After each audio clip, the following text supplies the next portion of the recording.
It was nearly noon when I arrived at the top of the ascent. For some time I sat upon the rock that overlooks the sea of ice. Mist covered both that and the surrounding mountains. Presently a breeze dissipated the cloud, and I descended upon the glacier. From the side where I now stood, Montenvert was exactly opposite, at the distance of a league, and above that rose Mont Blanc in awful majesty.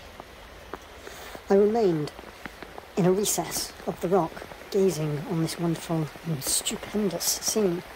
The sea, or rather the vast river of ice, wound among its dependent mountains, whose aerial summits hung over its recesses.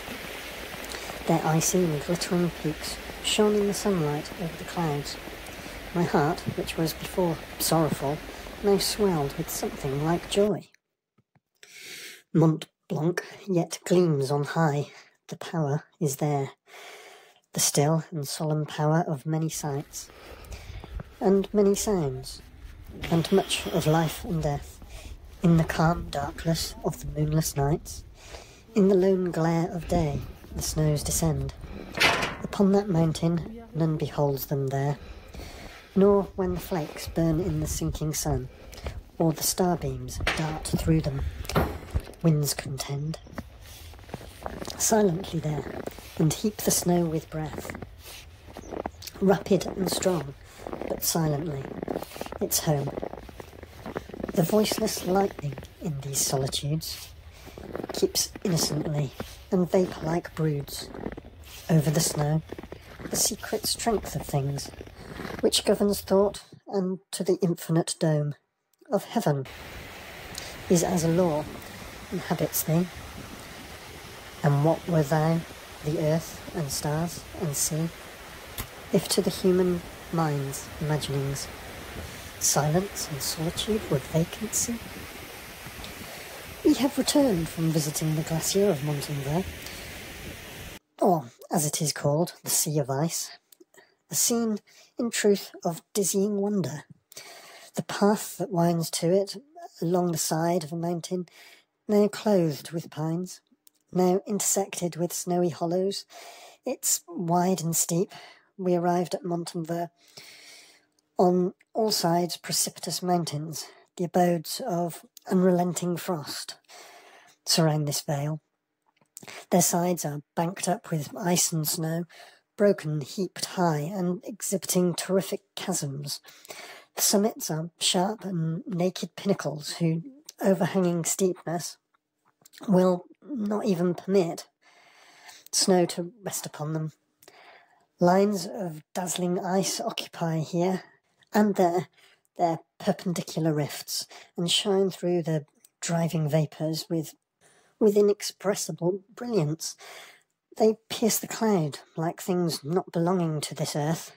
The vale itself is filled with a mass of undulating ice, and has an ascent sufficiently gradual even to the remotest abysses of these horrible deserts. It is only half a league, about 2 miles in breadth, and seems much less. It exhibits an appearance as if frost had suddenly bound up the waves and whirlpools of a mighty torrent. We walked some distance upon its surface. The waves are elevated about 12 or 15 feet from the surface of the mass, which is intersected by long gaps of unfathomable depth, the ice of whose sides is more beautifully azure than the sky. In these regions everything changes, and is in motion. The vast mass of ice has one general progress, which ceases neither day nor night. It breaks and bursts for ever. Some undulations sink while others rise. It is never the same. The echo of rocks, or of the ice and the snow, which fall from their overhanging precipices, or roll from their aerial summits, scarcely ceases for one moment. One would think that Mont Blanc, like the god of the Stoics, was a vast animal, and that the frozen blood, forever circulating through its stony veins, We dined, the three of us, on the grass, in the open air, surrounded by this scene. The air is piercing and clear. We returned down the mountain, sometimes encompassed by the driving vapours, sometimes cheered by the sunbeams. We arrived at our inn by 7 o'clock. The everlasting universe of things flows through the mind and rolls its rapid waves. No dark, no glittering, no reflecting gloom, no lending splendour, wherefrom secret springs. The source of human thought its tribute brings, of waters, with a sound but half its own, such a feeble brook will oft assume. In the wild woods, among the mountains lone, where waterfalls around it leap forever, where woods and winds contend, and the vast river over its rocks ceaselessly bursts and raves.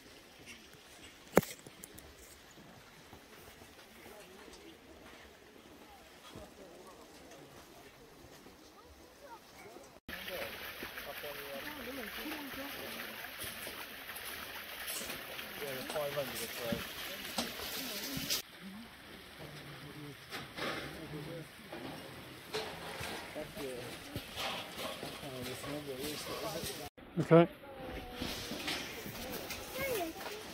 Some say that gleams of a remoter world visit the soul in sleep, that death is slumber, and that shapes the busy thoughts outnumber. Of those who wake and live, I look on high. Has some unknown omnipotence unfurled the veil of life and death, or do I lie and dream, and does the mightier world of sleep spread far around and inaccessibly its circles, for the very spirit fails, driven like a homeless cloud from steep to steep, that vanishes among the viewless gales, far, far above, piercing the infinite sky. Mont Blanc appears, still snowy and serene, its subject mountains, their unearthly forms, pile around it, ice and rock, broad vales between, of frozen floods, unfathomable depths, blue as the overhanging heavens that spread, and wind among the accumulated steeps, a desert peopled by the storms alone. Save the eagle brings some hunter's bone, and the wolf tracks her there. How hideously its shapes are heaped around, rude, bare and high, ghastly and scarred and riven. Is this the scene where the old earthquake demon taught her young? Ruin? Were these their toys? Or did a sea of fire envelop once this silent snow? None can reply. All seems eternal now.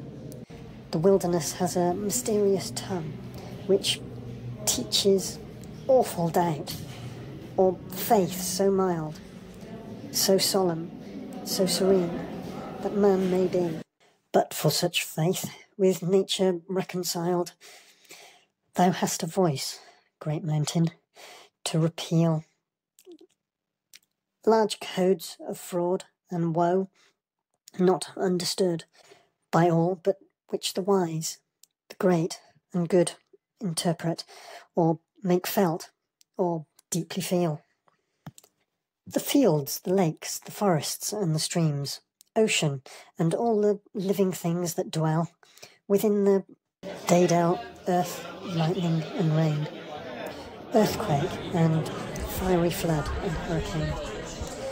The torpor of the year, when feeble dreams visit the hidden buds or dreamless sleep, holds every future leaf and flower the bound, which from that detested trance they leap. The works and ways of man, their death and birth, and that of him, and all that his may be.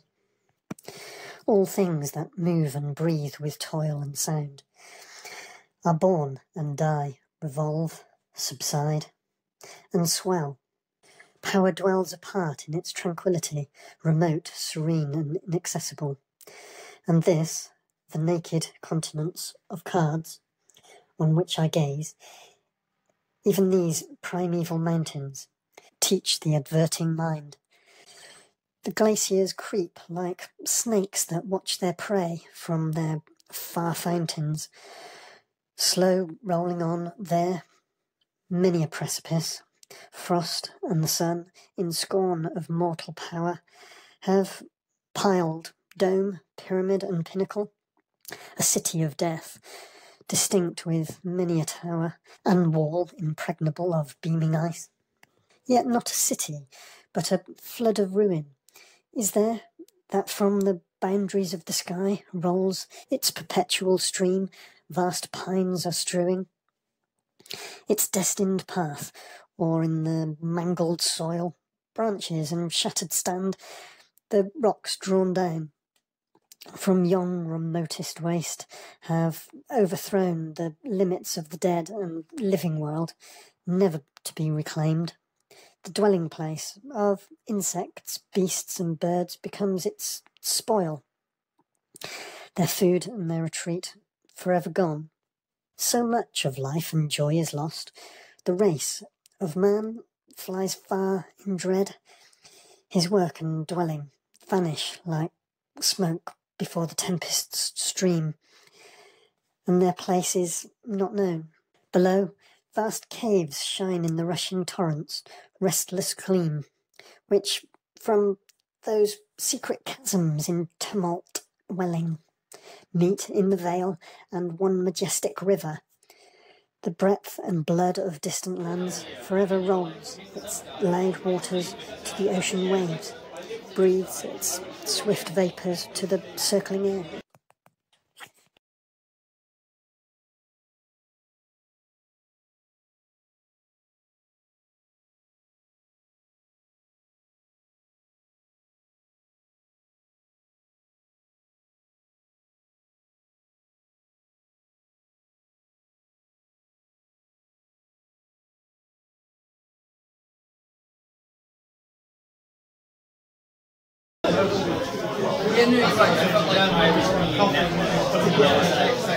There's nothing you can get from it.